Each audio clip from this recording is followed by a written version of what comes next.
स्वागत है सभी साथियों का आपके अपने चैनल प्लस पॉइंट पर। साथियों, कल हमने पार्ट 1 पढ़ा था, जिसमें लास्ट जो पॉइंट था वो आपका ये था, लेखन कला को विकसित करने वाली पहली सभ्यता सुमेरियन सभ्यता है। यहाँ तक हमने पढ़ लिया था। मुझे उम्मीद है, पूरा भरोसा भी है कि आप लोगों ने इसे अच्छे से पढ़ा होगा, समझा होगा और अपनी नोटबुक में नोट किया होगा। ईमानदारी से पढ़ते रहिए, मेहनत करते रहिए और इस वीडियो को स्किप नहीं कीजिए, पॉइंट टू पॉइंट पूरी वीडियो देखिए। फिर आपको समझ में आएगा कि ये टॉपिक कितना महत्वपूर्ण है और ये पूरा टॉपिक आपके दिमाग में सेट हो जाएगा। चलिए शुरू करते हैं पार्ट 2। अगर आप हमारे चैनल पर नए हैं तो इसे सब्सक्राइब कर लीजिए और वीडियो को ज़्यादा से ज़्यादा शेयर कीजिए। कंटेंट अच्छा लगा हो तो जरूर लाइक कीजिए। चलिए शुरू करते हैं। नगर नियोजन। तो सिंधु सभ्यता की जो सबसे पहली विशेषता थी, बढ़िया जो क्वालिटी थी जो उसकी मानी जाती थी, वो थी इसकी नगर नियोजन की विशेषता। इसे आप ध्यान रखेंगे। कौन सी विशेषता थी? नगर नियोजन। उसके बाद नेक्स्ट आता है, सिंधु सभ्यता के लोगों ने नगरों एवं घरों के विन्यास के लिए ग्रिड पद्धति अपनाई थी। ग्रिड पद्धति क्या होती है कि जो घर बने होते थे वो इस टाइप से बने होते थे, ऐसे ऐसे ऐसे चौकोर टाइप बने होते थे और पीछे से ऐसे रोड निकल रही होती थी। ठीक है, तो इसलिए याद रखेंगे। उसके बाद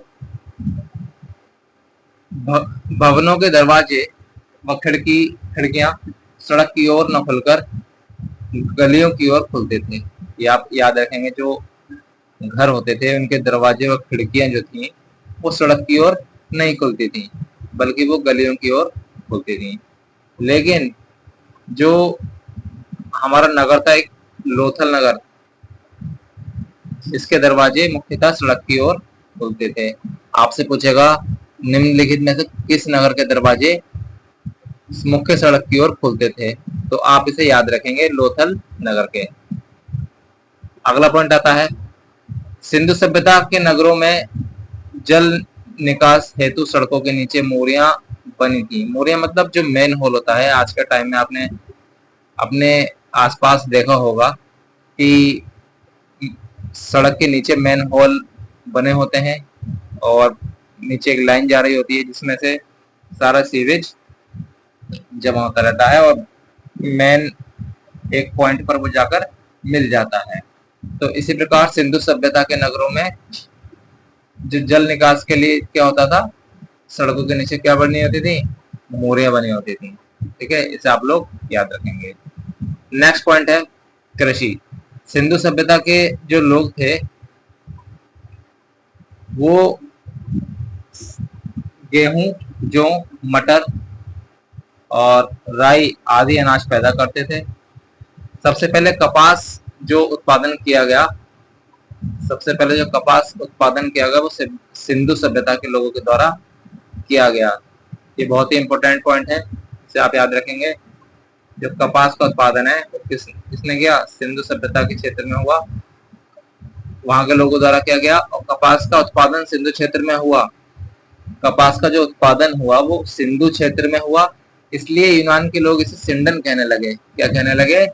सिंडन कहने लगे। इसे आप याद रखेंगे, जो सिंधु शब्द से उद्भूत हुआ है। ठीक है, जो सिंधु शब्द से उद्भूत हुआ है। नेक्स्ट पॉइंट, सिंधु सभ्यता के लोग लकड़ी के हलों का प्रयोग करते थे। इंपोर्टेंट पॉइंट है ये। सिंधु सभ्यता के लोग लकड़ी के हलों का प्रयोग करते थे, इसे आप ध्यान रखेंगे। ठीक है, उसके बाद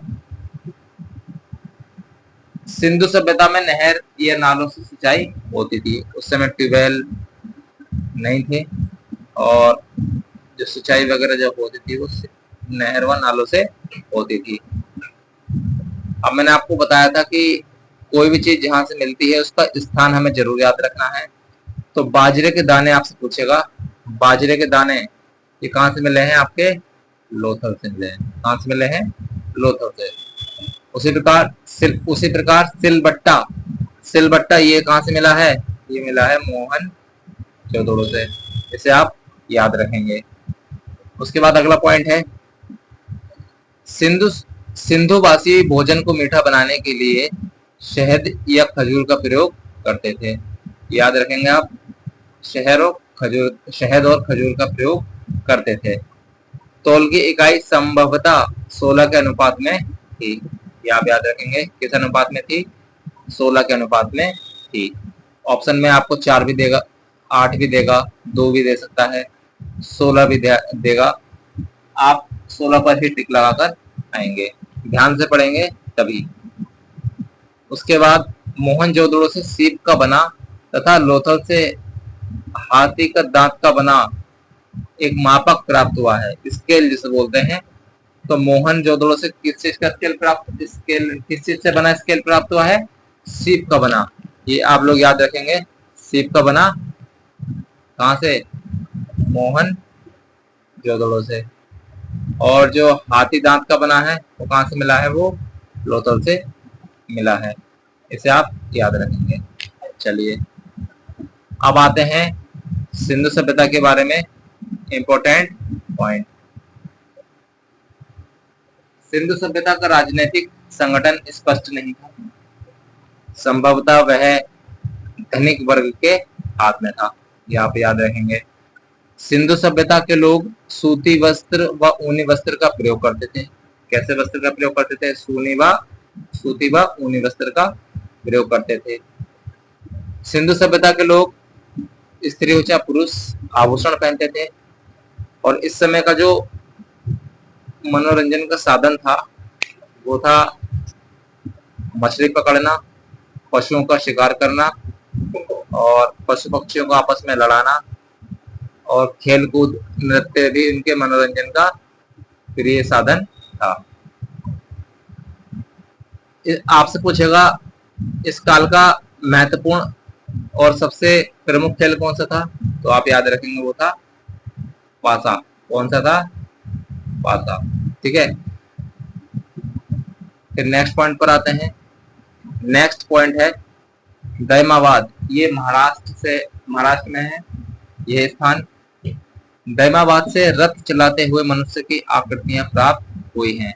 ये मोस्ट इंपोर्टेंट पॉइंट हो जाएगा आपके लिए और एग्जाम की नजर से बहुत ही इंपॉर्टेंट पॉइंट है कि रथ के अवशेष कहाँ से मिले हैं? तो वो मिले हैं दैमाबाद महाराष्ट्र से। कहाँ से मिले हैं? दैमाबाद महाराष्ट्र से। उसके बाद नेक्स्ट पॉइंट है सिंधु काल की सर्वाधिक मूर्तियां सेलखड़ी से बनी है। किस चीज से बनी है? सेलखड़ी से बनी है। यहाँ पर गलती से प्राप्त हुई लिख गया है, लेकिन आप इसे अपने नोट्स में लिखेंगे सेलखड़ी से बनी हुई मूर्तियां प्राप्त हुई हैं। सिंधु सभ्यता के मध्यभांड लाल व गुलाबी रंग के हैं। ये आप याद रखेंगे, 2 कलर जरूर देगा वो, तो आप याद रखेंगे लाल और गुलाबी रंग। ठीक है, नेक्स्ट आता है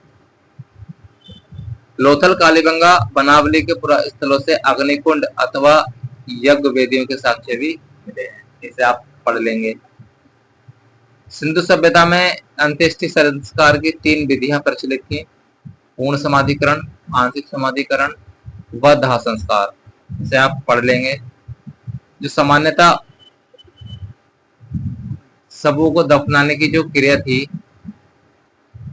वो दफनाते थे, और वह जो दिशा थी दफनाने की वो थी उत्तर और दक्षिण दिशा। ये आप याद रखेंगे। ठीक है, फिर आपसे पूछता है कि काली युग्म समाधियां कहाँ कहाँ से मिली हैं, तो इसे भी आप याद रखेंगे। तो युग्म समाधियां जो मिली हैं वो मिली हैं आपके कालीबंगा राजस्थान से और लोथल गुजरात से। कितनी मिली हैं? कालीबंगा से 1 मिली है और लोथल से 3 युग्म समाधियां मिली हैं। ये आप लोग याद रखेंगे। इंपॉर्टेंट पॉइंट, फिर अगला इंपॉर्टेंट पॉइंट है इस क्लास में, इस सीरीज में आपके लिए वही पॉइंट उठाए गए हैं जो आपके एग्जाम के लिए मोस्ट इंपोर्टेंट हैं। क्योंकि हमें उतना पढ़ना है जो हमारे एग्जाम के लिए सफिशिएंट है। अगर आप फालतू पढ़ेंगे, जो टॉपिक नहीं आते हैं वो भी पढ़ेंगे, तो आपका समय ही खराब होगा। ठीक है, तो आप इस क्लास को डेली लीजिए और आप खुद में परिवर्तन जरूर पाएंगे। चलिए शुरू करते हैं। फिर आते हैं हम लोग सिंधु सभ्यता के प्रमुख स्थल व उनसे संबंधित नदियां। पहली नदी आती है आपकी, जो पहला स्थल जो आता है वो आता है आपका मोहनजोदड़ो। मोहनजोदड़ो ये कौन सी नदी के किनारे पर था? सिंधु। फिर आता है आपका हड़प्पा। ये कौन सी नदी के किनारे है? रावी नदी के किनारे पर। कालीबंगा ये कहां पर है? राजस्थान। इसे आप याद रखेंगे। कौन सी नदी के किनारे पर है ये है आपके घग्गर, लोथल, भोगवा, मांडा, चिनाब, रोपण, सतलुज, भगवानपुरा। भगवानपुरा सरस्वती नदी के किनारे पर स्थित है। सुतकांगडोर, दास, आलमगीरपुर, हिंडन उत्तर प्रदेश में स्थित है, मेरठ में। चनहुदड़ो ये कहां पर है? सिंध नदी पर, सिंध नदी के किनारे पर स्थित है। तो इस प्रकार ये आपका सिंधु सभ्यता समाप्त होती है।